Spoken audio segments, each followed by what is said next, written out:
Para mí es un gran gusto estar con ustedes, muy breves minutos, para honrar con su presencia.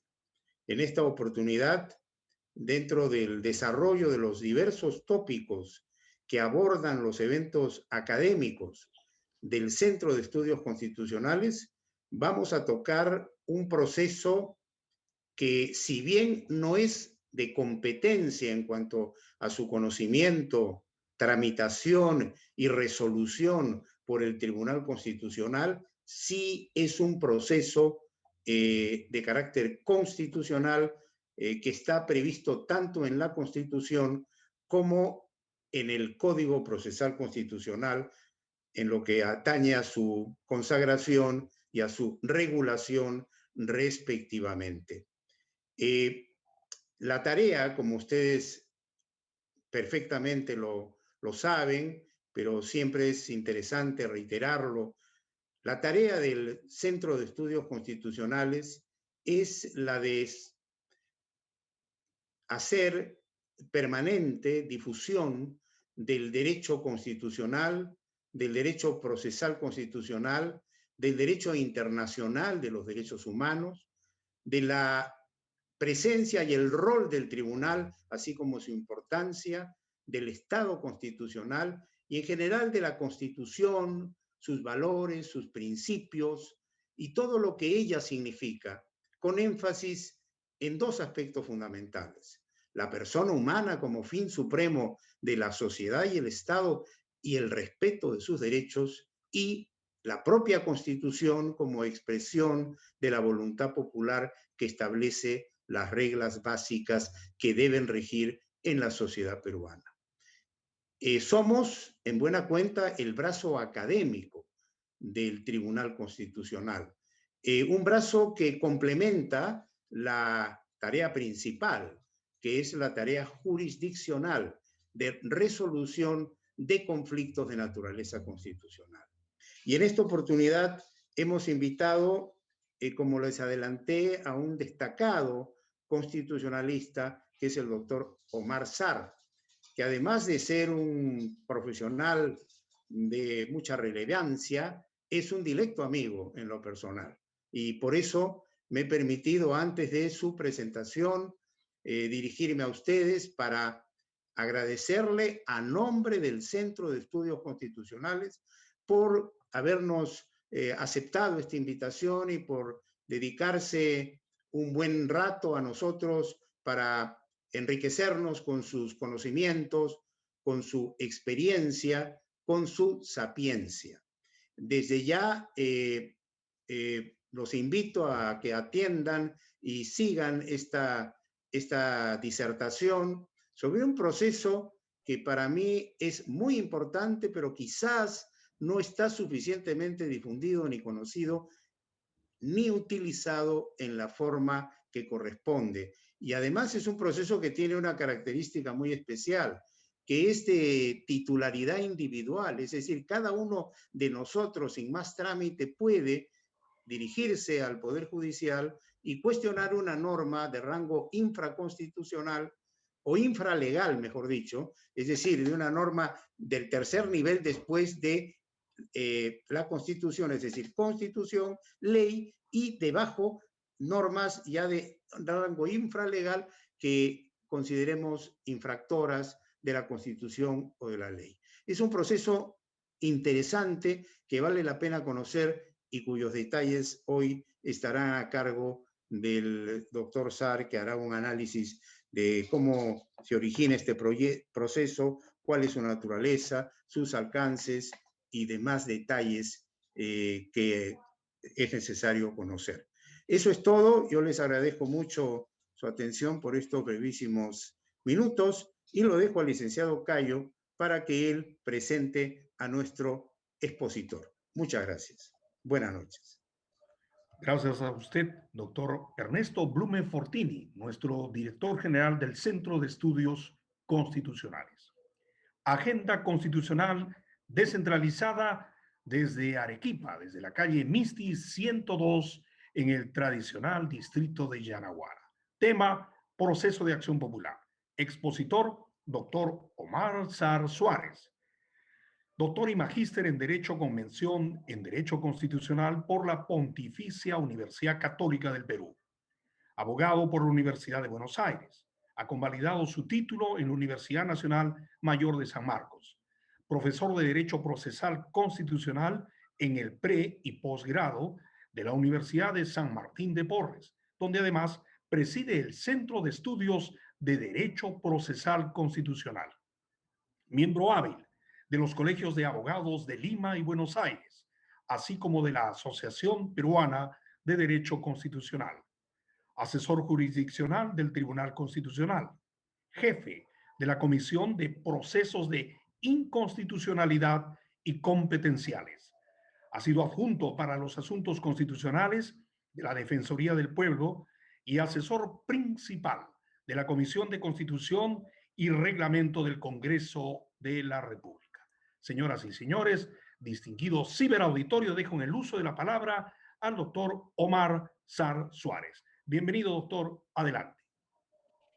Muchas gracias, José. En primer lugar, querría comenzar agradeciendo al doctor Ernesto Blume, magistrado del Tribunal Constitucional y director del Centro de Estudios Constitucionales del Tribunal Constitucional.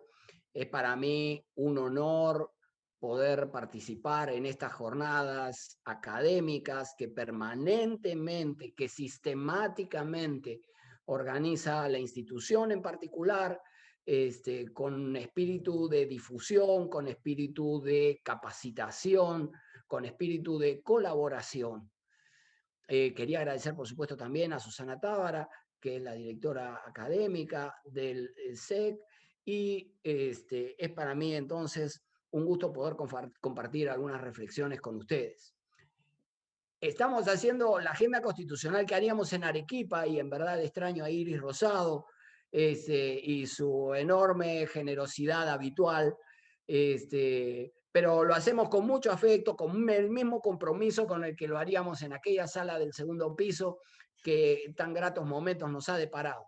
Así que con mucho aprecio, y si algún aspecto positivo hay que encontrarle a una situación desfavorable, que sea el de que podemos llegar a un auditorio mucho más vasto que el que nos permite el auditorio físico, aunque tal vez más cálido, de nuestra sede de Arequipa. En verdad, es de todas maneras para mí un gran gusto, un gran honor y una gran responsabilidad compartir algunas reflexiones con ustedes.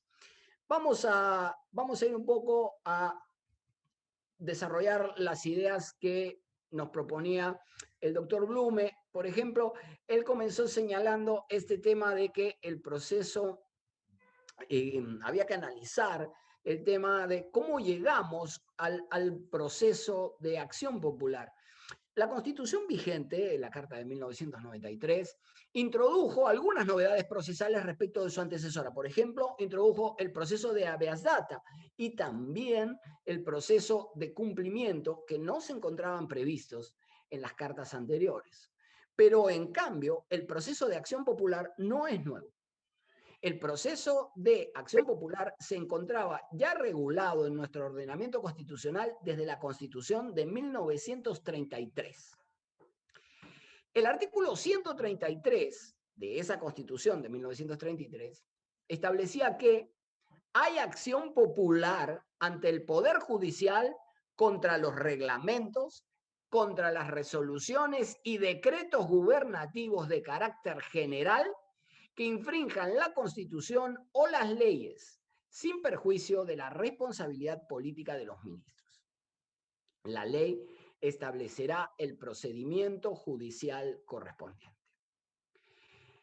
De aquí surgen varias conclusiones, pero la primera es que teníamos desde 1933 un proceso de control normativo abstracto de constitucionalidad y de legalidad, por cierto, de las normas y exclusivamente de aquellas emitidas por el Poder Ejecutivo.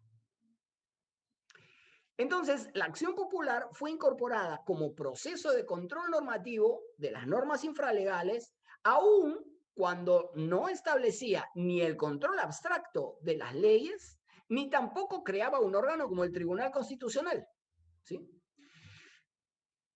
Esta Constitución es vecina en el tiempo de la Constitución de la República Española de 1931, que sí introdujo el Tribunal Constitucional, pero sin embargo, en nuestro medio no se introdujo un órgano de tal naturaleza ni la posibilidad de controlar la constitucionalidad de las leyes, solo esta posibilidad de controlar las normas infralegales. Curiosamente, esta forma de control abstracto de constitucionalidad de los reglamentos, de las normas infralegales, se introdujo incluso antes que el modelo de control difuso, al menos en la letra de las constituciones. Recordamos que el tribunal, la Corte Suprema ejerció el control difuso por primera vez en el caso, en el habeas corpus de Luis Pardo, que se resolvió en 1920, pero sin que existiera consagración normativa para el ejercicio de esa facultad, como sucedió en Marbury Madison, resuelto por la Corte Suprema un siglo antes, en el año 1803. ¿Correcto? Pero en nuestro medio, el modelo de control difuso no iba a encontrar consagración normativa sino hasta la aparición del Código Procesal Civil del 36. E ingresará recién a las constituciones en 1979. Así que en cuanto al control, al modelo de control jurisdiccional de la Constitución, en nuestro medio ingresó primero, plasmado en la letra, el proceso de acción popular como mecanismo de control abstracto, de constitucionalidad o legalidad de los reglamentos de las normas emitidas por el Poder Ejecutivo. Por eso dice que sin perjuicio de la responsabilidad de los ministros, porque está acotado al ámbito del Poder Ejecutivo. La Constitución de 1979 mantuvo esa figura prevista en la Constitución previa, pero le incorporó nuevas normas objetos de control, ya que además incluyó las resoluciones y decretos de carácter general que pide el Poder Ejecutivo y añadió los gobiernos regionales y locales y demás personas de derecho público. Entonces, lo que hace la Constitución del 79 es mantener el ámbito del proceso de acción popular, mantenerlo como proceso de control de normas de tercer rango, como decía el doctor Blume precisamente, la Constitución, las leyes o las normas con rango de ley y el resto de las normas. Pues en esa categoría de normas infralegales incluye a partir de la Constitución del 79 las resoluciones y decretos emitidos también por los gobiernos regionales y por las municipalidades. Eso estaba en el artículo 295. Sin embargo, la Carta de 1979 estableció también una modalidad del proceso de acción popular, pero ajena al control de normas, ya que procedía para que el Poder Judicial controle el reclutamiento no autorizado por las leyes y los reglamentos militares. Así que fíjense, qué curioso, la Constitución del 79 introduce una forma del proceso de acción popular relacionada esta vez con el reclutamiento forzoso en las Fuerzas Armadas, de acuerdo con lo que establecía el artículo 283 de aquella Constitución. Cabe advertir que hoy el reclutamiento forzoso en las Fuerzas Armadas habilita la procedencia del proceso de habeas corpus, como establece el artículo 25 del Código Procesal Constitucional. Y eso tiene sentido porque el trámite por esta vía procesal se relaciona con una forma de perturbación especialmente grave de la libertad personal, ¿no? Así que quien sea víctima de la leva forzosa, quien haya sido reclutado sin consentimiento en las Fuerzas Armadas, puede alegar esta forma de privación de la libertad por la vía del proceso de habeas corpus. El proceso de acción popular, aquella modalidad de control normativo prevista en el artículo 295, aun cuando se introdujo en la Constitución del 79, no tuvo regulación procesal sino hasta 1988. Y en esa ley de la acción popular, la ley 24968, se establecía el trámite en doble instancia, que va a ser recogido por la Constitución vigente, y además un plazo de prescripción diferenciado según se trataba del control de legalidad o de constitucionalidad de las normas infralegales. Así que podemos llegar a una primera conclusión. El proceso de acción popular aparece con la Constitución del 33 como proceso de control normativo de normas infralegales y se mantendrá hasta hoy con esa calidad, con la finalidad de garantizar la supremacía y el orden, la supremacía de la Constitución y el orden jerárquico previsto en ella. Aquí yo creo que tendríamos que preguntarnos si es objetivamente un proceso constitucional. El doctor Blume señalaba que efectivamente lo era, y creo que tiene razón. Sin embargo, creo que habría que hacer también algún matiz. Fíjense, este es un proceso constitucional en la medida que garantiza el esquema jerárquico previsto por el artículo 51 de la Constitución. La Constitución prevalece sobre las normas con rango de ley y estas sobre las de inferior jerarquía. Entonces, cuando establece un mecanismo procesal para el control de legalidad o de constitucionalidad de las normas infralegales, está garantizando esta estructura jerárquica que el artículo 51 impone. Pero además de este tema de la jerarquía normativa, el proceso de acción popular está expresamente previsto en el inciso 5 del artículo 200 de la Constitución, ¿sí? Ese artículo 200, inciso 5, dice que son procesos constitucionales la acción popular que procede por infracción de la Constitución y de la ley contra los reglamentos, normas administrativas y resoluciones y decretos de carácter general, cualquiera sea la autoridad de la que emanen. Entonces, como podrán apreciar, se ha ampliado el espectro, ya no es solo la de las normas del Ejecutivo, como era originariamente, del Ejecutivo, las regiones y las municipalidades, como fue con posterioridad, sino que hoy alcanza a cualquier autoridad cuando se trate de normas administrativas, resoluciones y decretos de carácter general. Pero quiero advertir que en todo caso el proceso de acción popular tiene una doble faceta, ya que garantiza que las normas infralegales no infrinjan la Constitución, pero que también dichas normas reglamentarias de rango inferior a la ley no resulten contrarias a esta. Es decir, se puede llevar a cabo un control de constitucionalidad de los reglamentos o un control de legalidad de los mismos. Porque obviamente los reglamentos no pueden ser contrarios a la Constitución, pero los reglamentos tampoco pueden ser contrarios a la ley. Veamos esto con algunos ejemplos para poder ver cómo se ha planteado esto en la práctica jurisdiccional. Cuando se aprobó el Decreto Supremo 075/2008 PCM, se incorporó el reglamento del Decreto Legislativo de la Contratación Administrativa de Servicios, introducida por el Decreto Legislativo 1057, correcto, el régimen del CAS.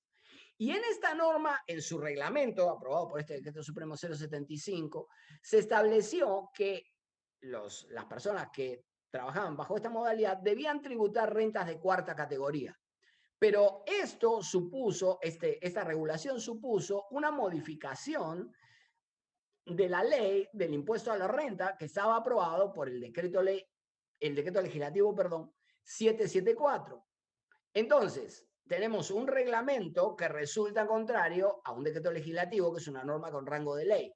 En consecuencia, la Corte Suprema dijo, esta previsión del reglamento resulta contraria a la ley. Como verán ustedes, aquí no hay ninguna cuestión de constitucionalidad que se haya analizado, ni se requería. La discusión era de legalidad, de si el reglamento resultaba conforme o no con la ley.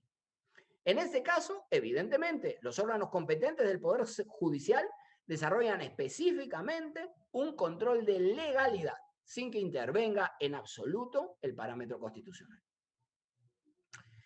En otro caso, la Corte Suprema declaró infundada la demanda de acción popular contra el Decreto Supremo 398 respecto del incremento de flota en embarcaciones de madera, interpretando la Ley General de Pesca. Aquí, como en el caso anterior, se resuelve el caso con base en razones de legalidad y sostiene que el reglamento no resulta contrario a la ley. En el caso anterior, la ley servía como parámetro y se declaraba fundada la demanda. En este caso, la ley servía como parámetro, pero resultaba infundada esta demanda. Con esto quiero decir, se han realizado análisis estimatorios o desestimatorios, pero por razones de mera legalidad. Queda claro que en estos casos la decisión final del proceso debe ser adoptada por el Poder Judicial. Y es por ello que en el artículo 202 de la Constitución no se lo incluye como competencia del Tribunal Constitucional. Esta decisión que se adopta en el ámbito del proceso de acción popular puede ser una decisión de mera legalidad. Y en consecuencia, pareciera bastante razonable que no se lo incluyera como competencia del Tribunal Constitucional.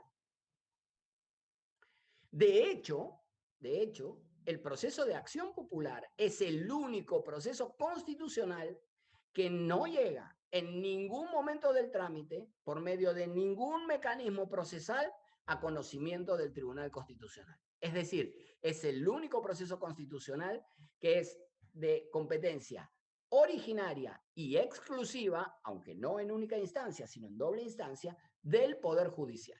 Y va a concluir con sentencia de la Sala Constitucional y Social de la Corte Suprema y no llega a conocimiento del Tribunal Constitucional.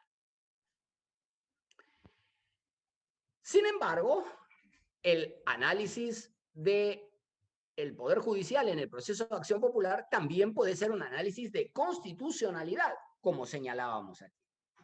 Veamos dos casos, uno estimatorio y uno desestimatorio, para comparar con los anteriores que hemos planteado.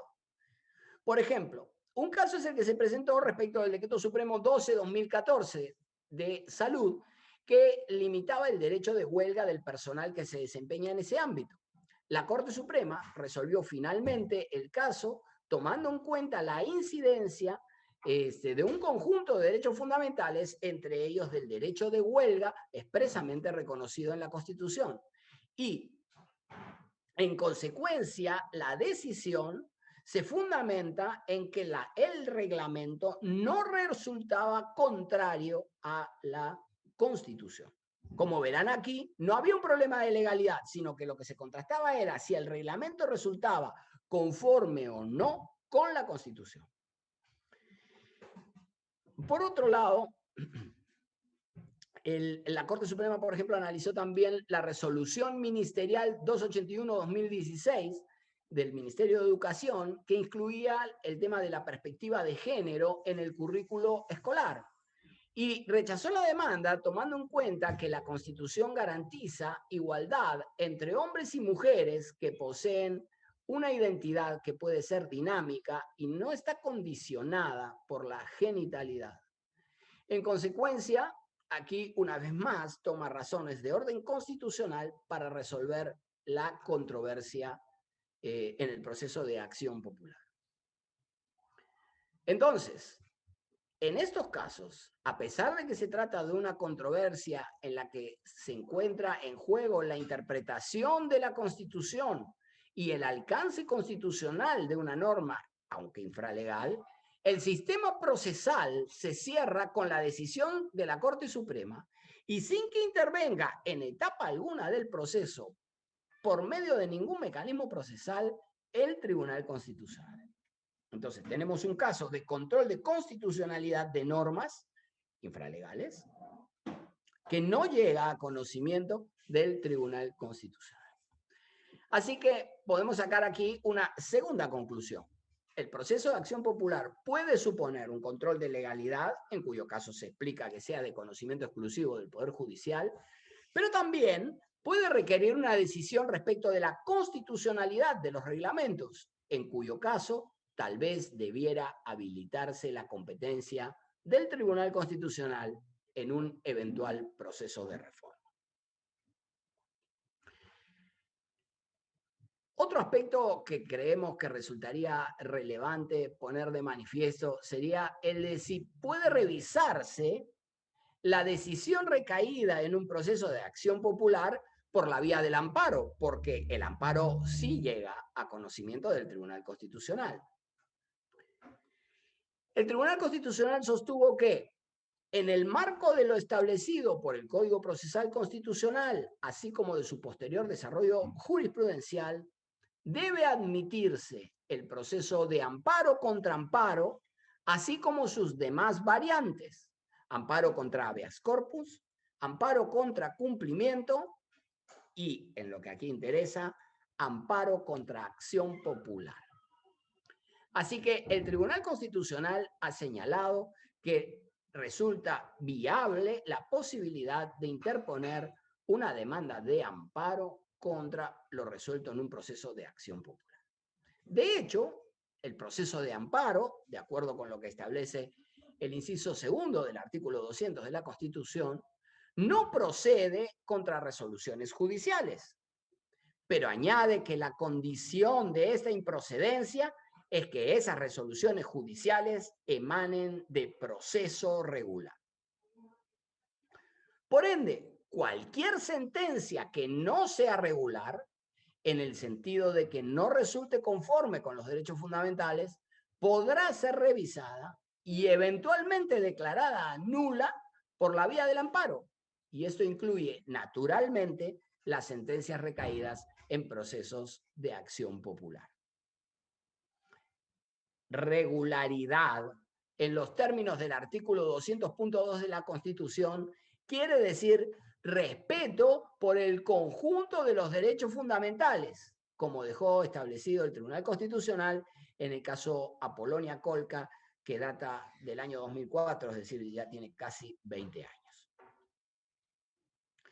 Por otra parte, debe tenerse en cuenta que el Tribunal Constitucional ha señalado que existe una motivación constitucionalmente deficitaria cuando la resolución incurre en un error derivado de que no se ha tomado en cuenta un derecho fundamental, cuando exista un error por incorrecta delimitación de ese derecho fundamental o cuando exista un error por incorrecta ponderación.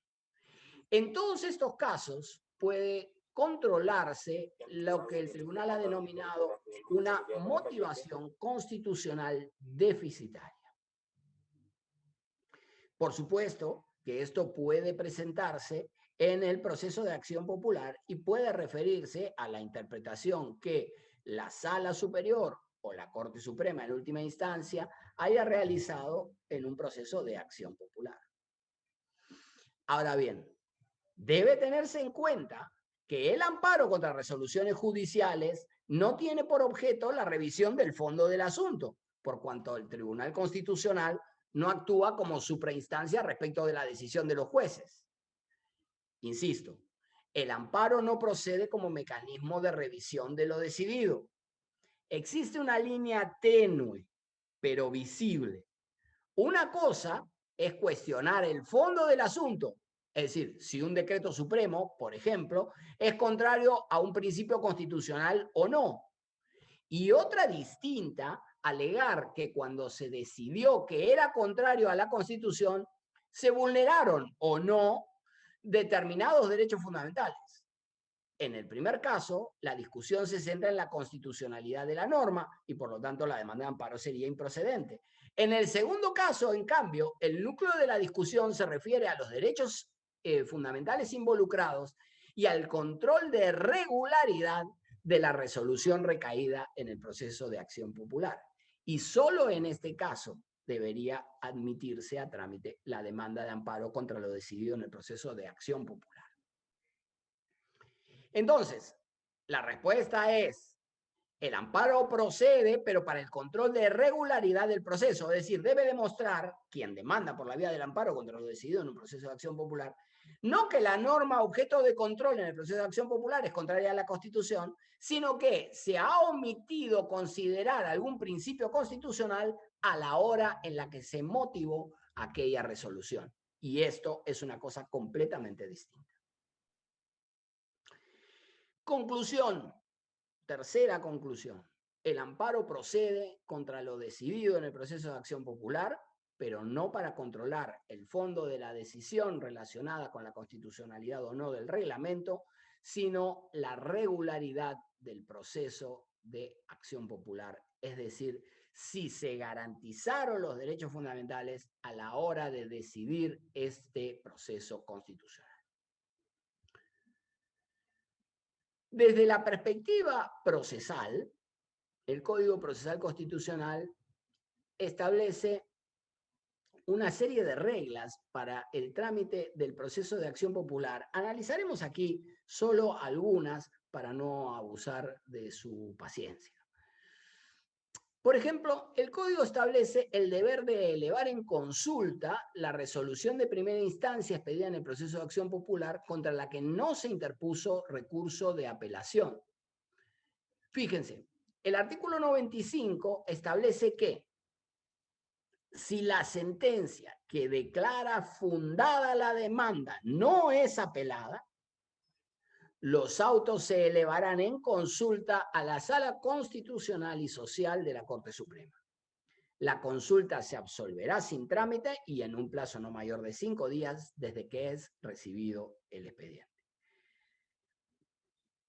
Entonces, aquí, en el proceso de acción popular, cuando se trate de una sentencia estimatoria, 1, y 2, que ha quedado firme, es decir, que el órgano emisor de la norma no apeló, la decisión de la sala, que conoce en primera instancia del proceso, se eleva en consulta a la Sala Constitucional y Social de la Corte Suprema, como sucede, por ejemplo, cuando se ejerce el control difuso, de acuerdo con lo que establece el artículo 3 del Código Procesal Constitucional. Esta elevación en consulta en el proceso de acción popular constituye una forma de resguardar los reglamentos frente a decisiones aisladas de una sala particular. Y además, cabría alegar 2 razones adicionales que justifican la elevación en consulta a la Corte Suprema. Primero, la consulta aporta un criterio nacional. Ya no se trata de una interpretación propia de la sala de Cajamarca, de Arequipa, de Loreto o de cualquier otra corte superior. Como todos los casos se elevan en consulta y lo decidió por la Corte es vinculante para los órganos inferiores, el criterio será nacional y aplicable de modo vinculante a todos los casos de la misma naturaleza, independientemente de cuál sea la corte en la que tramita. Entonces ya no va a suceder que la sala de Chiclayo haya interpretado de una manera y la sala de Puno lo haya interpretado de una distinta. Y segundo, si se declara inconstitucional o ilegal un reglamento, esa decisión debe ser revisada por la máxima instancia del Poder Judicial. No basta con la decisión de la sala. La decisión de uno de los poderes del Estado, el Ejecutivo, o de las municipalidades, o de los gobiernos regionales, o de los organismos autónomos, que se expresa en el reglamento o en la norma infralegal que se expidió, solo puede ser declarada inconstitucional o ilegal con la decisión de otro poder del Estado, pero tal decisión solo puede ser convalidada por la cabeza del órgano, que en el caso del Poder Judicial es la Corte Suprema. Así que el legislador toma la previsión de que si se expulsa un reglamento, sea también la máxima instancia del Poder Judicial aquella que decida esa expulsión. Cabría preguntarse por qué, cuando se trata de la interpretación constitucional de los reglamentos, no se remite esta consulta al Tribunal Constitucional. Algo que hubiera tenido sentido si se analizan razones de constitucionalidad o de legalidad, siempre que sean decisiones sobre legalidad, está perfectamente justificado que la competencia sea del Poder Judicial y que la consulta se formule en el ámbito del Poder Judicial. Sin embargo, si se trata de razones de constitucionalidad, pareciera que debió preverse esto en la Constitución con una consulta dirigida al Tribunal Constitucional. En el Código no había más forma de regularlo que llevando la consulta a la Corte Suprema, porque como el Tribunal Constitucional no tiene competencia en el proceso de acción popular y tampoco tiene ninguna competencia consultiva, entonces no había manera de que el legislador en el Código, aunque quisiera, pudiera establecer que la consulta la fuera a absolver el Tribunal Constitucional, ¿verdad? El diseño de la Constitución hace imposible que esto se haga de tal manera. Yo creo que podría ser materia de estudio en un eventual proceso de reforma de la Constitución y de adecuación del Código Procesal Constitucional. Así que una cuarta conclusión: las sentencias de primera instancia expedidas por las salas deben elevarse en consulta si son estimatorias y no fueron apeladas por el órgano emisor de la norma. Como señalaba el doctor Blume, y él es partidario de la legitimación popular, de la legitimación extensa, incluso en el proceso de inconstitucionalidad, algo con lo que no estoy muy seguro de estar de acuerdo, pero digamos, en el proceso de acción popular, la demanda puede ser interpuesta literalmente por cualquier persona. Sin embargo, ojo, porque una vez presentada la demanda, no procede el desistimiento. El fundamento de este criterio es que no se persigue, mediante este proceso, la tutela de un derecho subjetivo, sino el control concentrado y abstracto de legalidad o de constitucionalidad de una norma infralegal. El tribunal sostuvo lo siguiente: en la acción de inconstitucionalidad, los legitimados activamente intervienen, no para promover la defensa de sus intereses particulares, sino a fin de promover la tutela de un interés general, lo que se traduce en el caso concreto en la defensa de la constitucionalidad del ordenamiento jurídico. De ahí que una vez admitida la demanda y habilitada la competencia del Tribunal Constitucional, queda inexorablemente constituida la relación jurídico-procesal.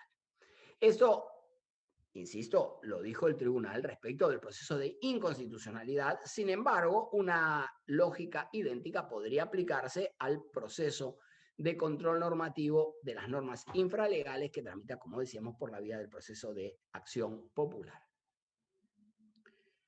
Por último, y con esto voy terminando, el proceso de acción popular tiene una serie de causales de improcedencia propias, que son las siguientes. Por ejemplo, debe declararse improcedente la demanda de acción popular si ha vencido el plazo que, de acuerdo con el Código Procesal Constitucional, es de 5 años desde la publicación de la norma impugnada. O 2, cuando se haya, debe declararse también improcedente la demanda, ¿no? Se ha desestimado previamente una demanda sustancialmente igual con fundamento en la infracción de los mismos principios. Esto es decir, cuando exista cosa juzgada constitucional. Y 3, cuando la demanda se haya interpuesto ante una sala que no resulte competente en razón de la materia o del territorio, ya que el Código Procesal Constitucional fija una serie de reglas respecto de la competencia por la materia, de acuerdo a la materia de la que se trate en el reglamento, y de la Corte a la que pertenezca el órgano emisor, y de Lima si es que son órganos del Poder Ejecutivo. A pesar de que se trata de un proceso de control normativo, en el proceso de acción popular pueden solicitarse medidas cautelares, a diferencia de lo que sucede con el proceso de inconstitucionalidad. El artículo 94 del Código Procesal Constitucional establece lo siguiente: puede solicitar medida cautelar una vez expedida sentencia estimatoria de primer grado. El contenido cautelar está limitado a la suspensión de la eficacia de las normas considerada vulneratoria por el referido pronunciamiento. Es decir, que en este caso a los requisitos generales de apariencia del derecho, peligro en la demora y adecuación, habría que añadir el de que la sentencia, el de que exista una sentencia estimatoria de primera instancia expedida por la sala competente. Por último, señalaremos que la sentencia que declare fundada la demanda supone la expulsión del ordenamiento jurídico de la norma que hubiese sido objeto de control, como sucede con las leyes en el proceso de inconstitucionalidad. Sin embargo, debe tomarse en cuenta que el efecto de la sentencia de inconstitucionalidad es siempre prospectivo, siempre hacia adelante, salvo que se trate de normas tributarias, por cuanto el artículo 74 de la Constitución establece que estas, las aprobadas en infracción de lo que ahí está dispuesto, no surten efecto, ¿sí? Entonces, la regla del efecto de la sentencia de inconstitucionalidad es prospectivo. En cambio, en el proceso de acción popular, establece el Código Procesal Constitucional que serán los jueces quienes determinen si la sentencia tendrá efecto retroactivo o solo hacia el futuro. Pero en todo caso, habilita la competencia de los jueces para determinar el efecto de la sentencia. El último párrafo del artículo 81 establece lo siguiente. Las sentencias fundadas recaídas en el proceso de acción popular podrán determinar la nulidad con efecto retroactivo de las normas impugnadas. En tal supuesto, la sentencia determinará su alcance en el tiempo, tienen efectos generales y se publican en el Diario Oficial El Peruano. Lo expuesto nos permite extraer algunas conclusiones respecto del diseño de nuestro modelo de jurisdicción constitucional. Primero, existen dos procesos de control abstracto de normas y uno de ellos, el de acción popular, es de conocimiento originario y exclusivo del Poder Judicial. Esto parece lógico cuando se trate de cuestiones de mera legalidad, pero no tanto cuando se resuelva con base en razones estrictamente constitucionales. Segundo, la sentencia estimatoria de primera instancia que no se hubiese apelado se eleva en consulta a la Sala Constitucional y Social de la Corte Suprema. Tercero, podrán solicitarse medidas cautelares en el proceso de acción popular cuando se haya emitido una sentencia estimatoria de primera instancia. Y por último, el efecto de la sentencia estimatoria es de expulsión de la norma y los jueces determinarán si esa expulsión se produce con efecto retroactivo o prospectivo. De alguna manera hemos planteado aquí cuál es el alcance y de alguna manera algunos aspectos centrales de la regulación procesal del proceso de acción popular. En todo caso, lo vamos a dejar aquí. Por mi parte, muchas gracias y quedo dispuesto para responder los interrogantes que existían.